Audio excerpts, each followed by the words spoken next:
Hey everybody, welcome back to Gideon Stuff.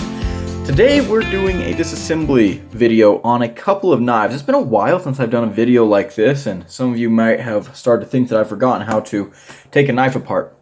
Not so. I remember. Today we are going to be doing a little bit of maintenance on 3 different knives in regards to their locks and lockup. The first one we're going to be working on is this Vosti Thunderbird, and this is the whole reason we're making this video.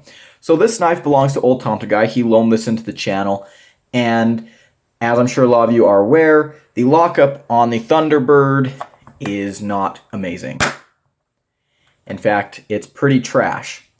So he messaged me and asked me if I could take this apart, take a look at what's going on under the hood, and maybe fix it. And I told him I would, and I decided this would be a great opportunity to make a video because I'm sure some of you are also curious.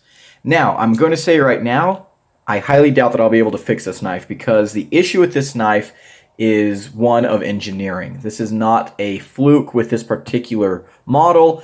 This is a design flaw with this lock in general. So we'll take a look at what that is. I'll explain it. There have been a lot of different channels that have taken this knife apart and gone over this issue with the lockup, but they're kind of old. You guys know how the internet is. Things come and go very, very quickly, so I might as well, throw my own little take in on this knife now, I guess. By the way, the disassembly mat we're using is a Hogue mat that was given to me by the wonderful people over there at Hogue during Blade Show West, so love that. Next thing, and kind of the next reason I want to make this video, is I've had a lot of questions recently about the tools that I use for disassembly. Man, I sounded like Metal Complex right there. So let's go over that real quick. My primary bit set are these Weehaws. Focus up. And the lighting today is going to be bad because it is currently 5:30 in the afternoon. I'm losing my light. Focus up, camera. Gracias. So I have this Weehaw bit set. We've got T5 all the way up to T20, I believe. T30, my bad. So that's a wide variety of sizes. And then for my driver, I actually use this little, what is the brand on this? Cobalt? I can't remember what the brand on this thing is, whatever that K stands for. But I got this at a hardware store a while back. This is a ratcheting driver. It works out pretty well. It's not as fancy as some of the drivers that you'll see out there, but it works all right for me. And we've got bit storage on here. We've got a couple of Torx bits as a T15. But in order to use this, I actually have to use the extension that comes with the Weehaws because they are not the same size as these bits. So, ta-da! Okay, let's go ahead and break into this Thunderbird, and I'm ratcheting the wrong way. So, button locks are not known for their strength necessarily, but this button lock is particularly bad, and it's because it's not a typical button lock. This is actually a special lock called the Trek lock. And all T8 hardware, which I love to see, it makes disassembly super easy because you don't have to switch bits. And this Thunderbird is a cool knife. It would be a lot cooler if the lock functioned correctly, though. Okay, so here we go. Here's the inside of the knife. Let me grab a rag so we can look at that. Yuck. All right, microfiber obtained. Let's clean that up a little bit. So we took this apart from kind of the back side. So here's the spring that actually operates the plunge. It goes into this little hole right here, obviously, and just gets pushed against the G10 scale. Also interesting that we have cartridge liners here. Kind of full-length cartridge liners, but I consider these to be cartridge liners nonetheless. And then here's the actual lock itself. And right here we can kind of see the problem. So this knife has a true internal stop pin. We're going to go on a little bit of a stop pin rant here for a second. A lot of people don't understand what an internal stop pin is, I've noticed, and this includes content creators. Let me grab a knife that often gets confused as having an internal stop pin. All right, so this right here is the Civivi McKenna, and you will oftentimes hear people say that this has an internal stop pin. It doesn't. This is an external stop pin. Most people, when they think of external stop pins, they think of like a hinderer, like an XM18, where the thumb studs slam into the frame to lock it open, and they're exposed. This is the exact same principle. The stop pin is attached to the blade, it moves with the blade, and it slams into the liners to lock the blade open. That is an external stop pin. External stop pins are connected to the blade, they move with the blade, and slam up against the liners, right? This is a true internal stop pin. An internal stop pin is fixed in place, but the blade of the knife rotates around it. See, there's our stop pin. There's a channel cut into the tang of our blade that moves around that stop pin. Stop pin does not move. Blade moves around it. That's a true internal stop pin, okay? Sorry, I had to have that rant. A lot of people don't understand what an internal stop pin is, and it sometimes bothers me. But there we go. I mean, it doesn't really bother me, except on a very shallow, pedantic level. Let's go ahead and clean these bearings off a little bit. They definitely need it. This knife has seen a lot of pocket time between me and Reggie. So there we go. Let's go ahead and clean that tang off. Yeah, look at that. Whoo, boy. Guys, this is why you gotta do knife maintenance. I mean, not like the knife was running poorly or anything, but this'll fix it. Okay, so let's take a look at this lock itself and why I'm not gonna be able to do anything to really fix this. And goodness gracious. Let's blow out some of these crevices a little bit better. Okay, now let's talk about the way that this lock actually works. Basically, we have two internal stop pins here. This plunge is acting as the second one, and this is actually kind of similar to how a regular plunge lock works. You have a stop pin, blade opens, and it hits against that stop pin, and then you have a plunge located typically behind the stop pin that provides another point of contact. So the blade can't move this way because it's going to hit that stop pin, and then it can't move down because the plunge has come out over the tang, and that's what gives you your lockup. In this case, we have something kind of similar. So if you can see right here, focus up camera.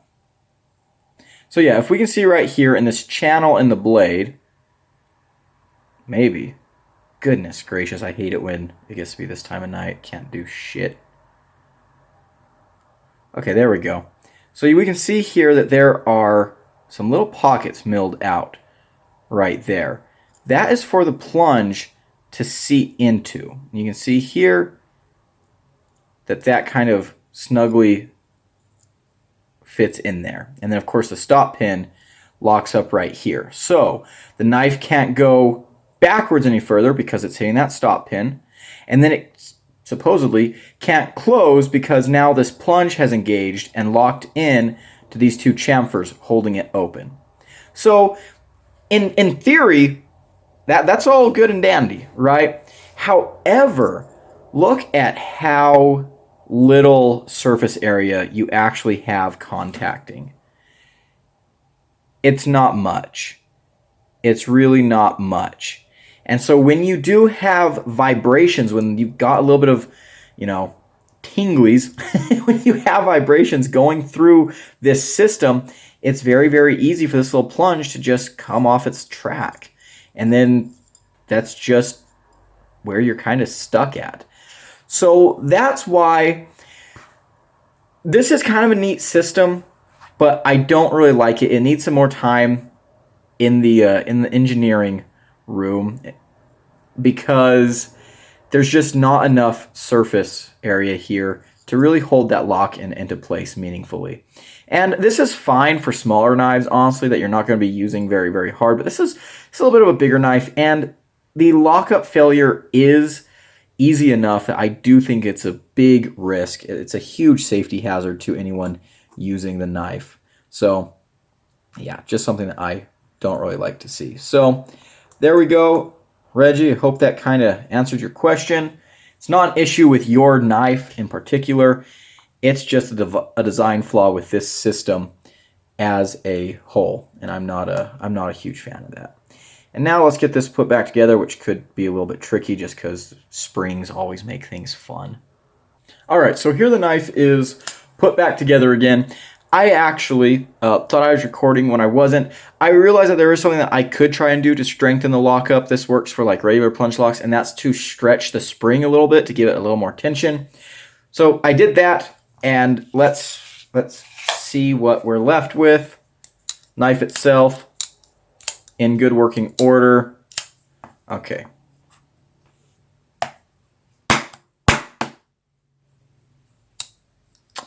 Nope.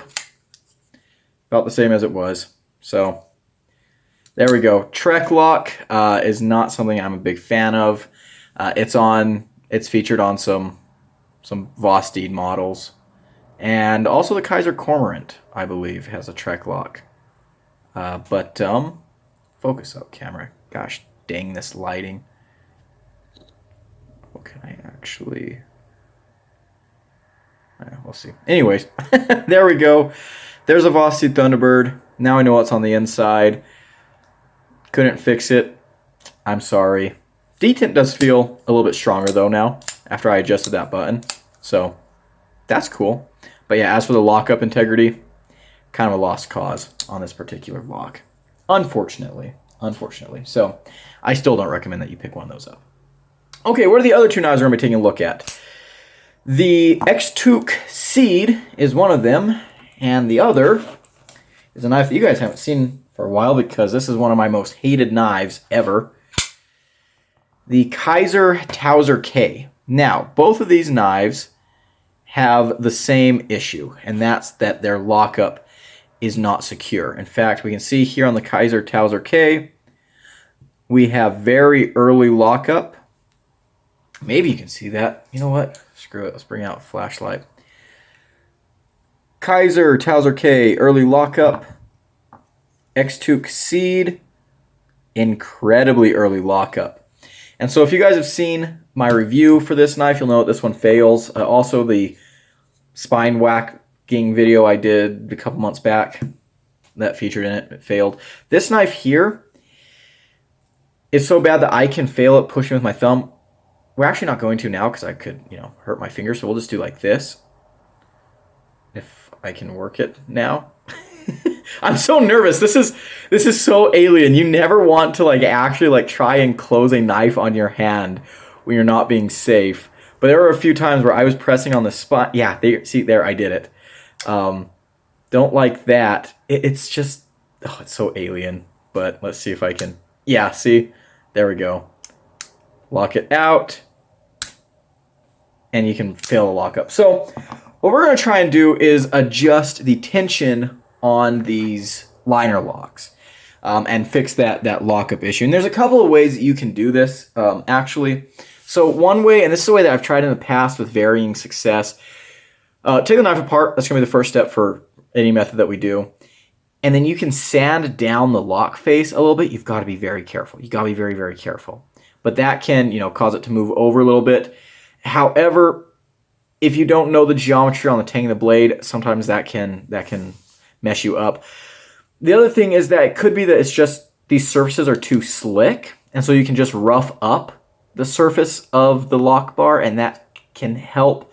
I don't think it's going to help in this case, but that is something that you can do. Instead, we're going to take these apart, and we're going to try to bend the lock bar. And this is also a great way to fix a detent that's too light. And I'm actually kind of worried about this fix on the Kaiser Towser K, because the detent is already pretty strong, and I don't know if I'll make it too strong, but only one way to find out, right? Okay, so I think we're going to start with the Seed. And by the way, guys, I know it seems super dark, but it's just because my camera sucks. I don't know. I can see perfectly fine right here. And also I'm casting shadows into the camera, so it's trying hard to adjust to all the shadows, but I can see perfectly fine. So it's not like I'm taking these apart in the dark. I'm not sitting in some kind of cave or a hovel, hovering over my knives going, ooga booga, sharp objects, I know a lot of you think that that's what I do, but I promise it's not. So let's go ahead and get into this little knife here. Let's see, and I think we're going to have to switch bits on this one, unfortunately. Another question that I get asked quite frequently is how often do I disassemble my knife, / how often should you disassemble yours? And the answer, like everything, is it depends. I think the best answer I can give is disassemble your knife when it needs it, right? If your knife needs some maintenance, if it needs cleaned, or if it needs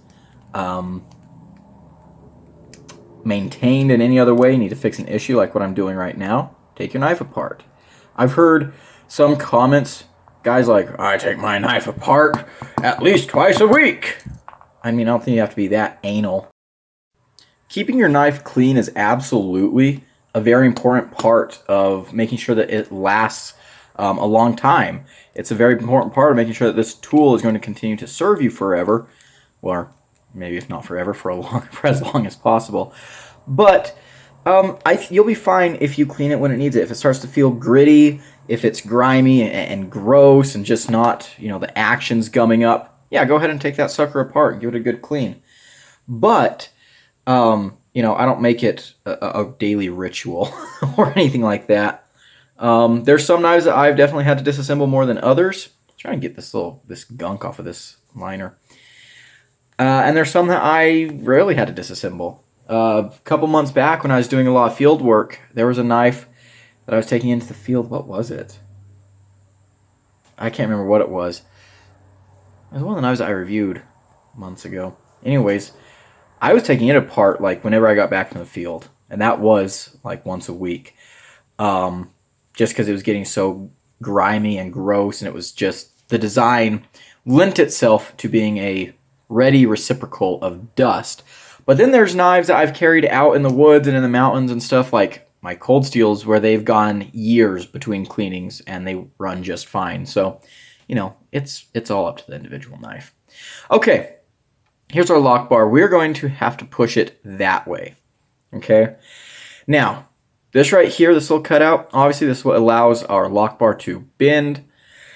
If you need to, you can heat this up and bend it to make the metal a little bit softer. I wouldn't recommend doing that because you can really go nuts.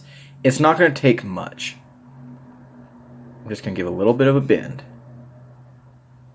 Right there.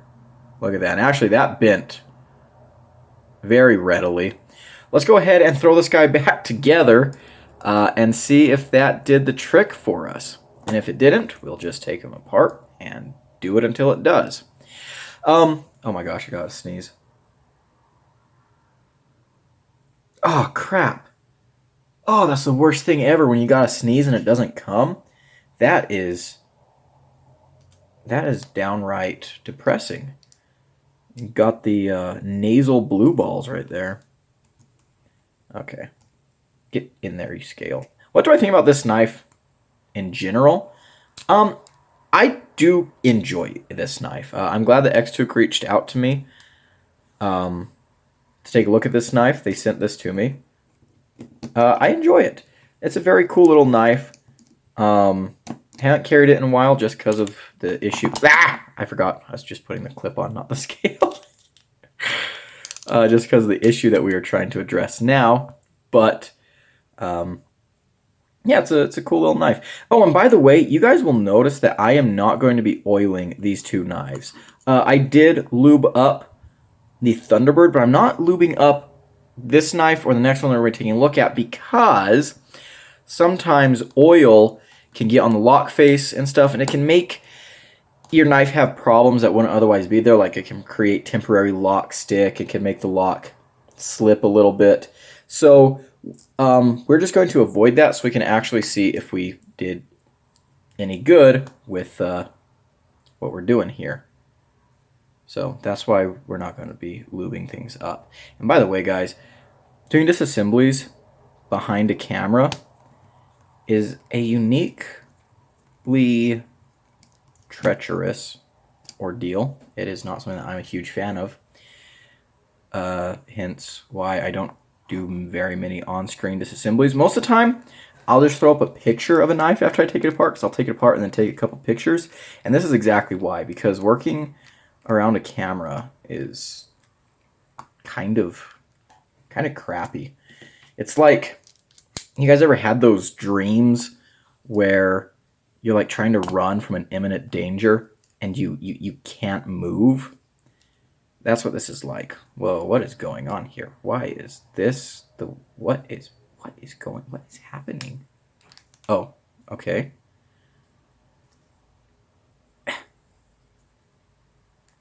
Let's close the blade for a second. See if we can push that pivot through. There we go. Seems to have done the trick. But yeah, that's what taking a knife apart around a camera feels like. I know the movements I want to make, I know what I'm doing, but I'm just hindered, and it can get frustrating. All right, we are centered. No blade play, no lock rock, actually just a hair of blade play, just a smidge. Let's give that a little half turn. And we went right back to the same amount of lockup.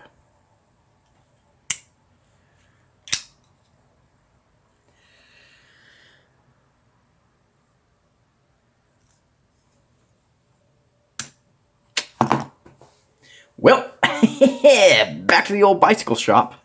Okay, guys, so I actually noticed something that makes me a little bit hesitant to keep messing with this lock bar. So, damn stupid technology. There we go. Get under the shadow. See this little dimple right here in the middle of the lock face? See that? That was very intentionally put there. And that got me thinking, what does that mean? And so if we look at the blade here, see this little area here? I think those are supposed to match up. So, what if I just put my flashlight right here? Will that do us some good? Is that the magic solution? Luckily, I've got a big stack of books over here off screen.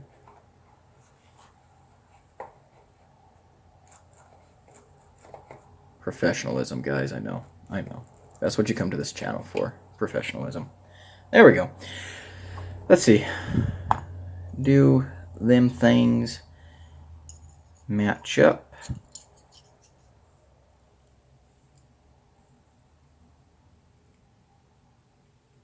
Yeah, kind of looks like it do match up. So that's weird. So maybe I don't want to mess with that. The other thing that you can do that's kind of similar to the, sanding away a little bit of your lock face is, you can just scuff it up to give it a little more traction or grip, which sometimes works, but I don't really think it works that well. So there we go. Let's give this a little bend. There's our relief cut right there. Obviously, this is what allows our little spring to bend here, our little lock bar. Let's push that out. And that looks like it's bent out a fair bit, don't it? But let's throw this puppy back together and see what happens. It might be that this one gets the better of me. I hope not. I hate losing. But, so be it sometimes. Nope. Get off of there, you piece of crap.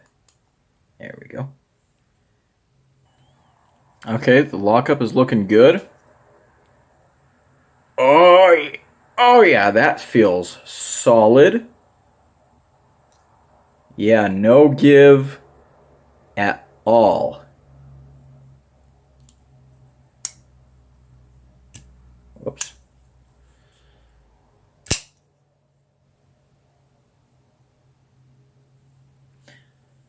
I think it is locked up a little more solidly now.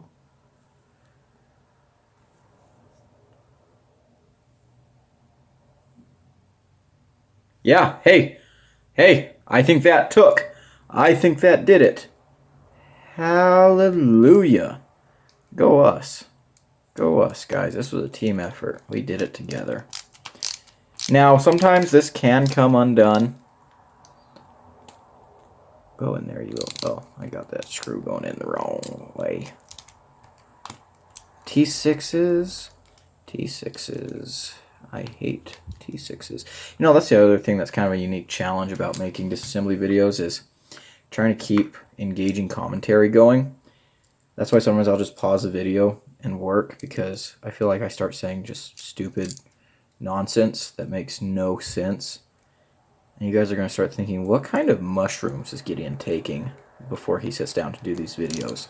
I mean, even when I have a script, good golly, I barely know what I'm saying.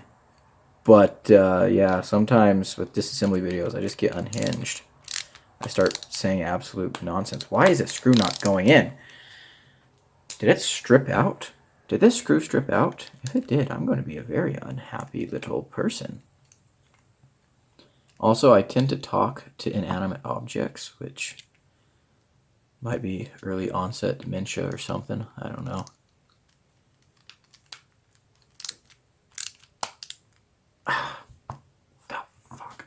Okay, let me go and grab another bit set. I figured out what the problem was. I put the clip screw in here and was trying to put this screw in. Yeah. I'm the big dumb sometimes, guys. I'm not sure if you know this or not. But yeah, I'm an idiot. So there we go. Awesome. That's the other thing about disassemblies is they have the potential to unleash torrents of obscenities. Some of them directed inwardly at myself because of my stupidity. Some of them directed towards the object that is frustrating me. But you know, I try to keep this channel at least PG-13 for the most part. And sometimes when you're disassembling a knife, you have thoughts that are not quite PG-13. So yeah, that lock bar tension is a lot stronger now. That detent is a lot stronger. And that lockup feels a lot better. So yeah, there we go. Awesome. Didn't ruin the knife. Of course, you have the potential to ruin a knife when you do this. There's a lot of potential for harm. So, you know yourself, know your skills. You know, be careful, exercise caution. I'm glad I was able to fix this knife and didn't ruin it, because I've been planning to give this knife away to channel members. So, yay, we can do that now. I think I am going to fix the Towser K. I'm not going to record it, though, because it's going to be basically the exact same thing as we just did. So I will take it apart and look it over and make my fixes, and then I'll show you guys how it turned out. Real quick, the other problem with the Towser K is not only is the lockup weak, but then when you squeeze a knife, because the axis is so big, you have the chance to disengage it, which was a problem I had. And also, look at this. Look at this. That's your lock face. Look how tiny it is for this massive blade. I know this is a really popular knife with a lot of people, but I effing hate the Towser K. I do not like this knife. Or at least, good golly gracious, flashlight, you will make me kill myself. Frick. Anyways, I like the design of the Kaiser Towser K. But the mechanics of it, I don't really like that much. Okay, let's get this thing put back together. I bent the lock bar. We'll see if the detent is now so strong I can't open it. All right, here's the final product on the Kaiser Towser K. I don't know why I can't say the name. Rock solid lockup. Beautiful action.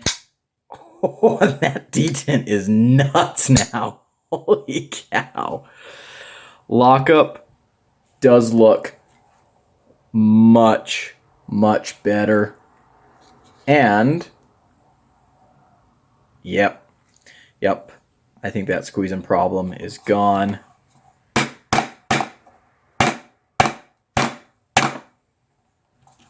All right, we fixed it. I will probably enjoy this knife a lot more now. But there we go, guys. There was some disassembly video and fixing up some knives. Hope you enjoyed this. Big shout out to my channel members at Cowboy level. Appreciate everything they do.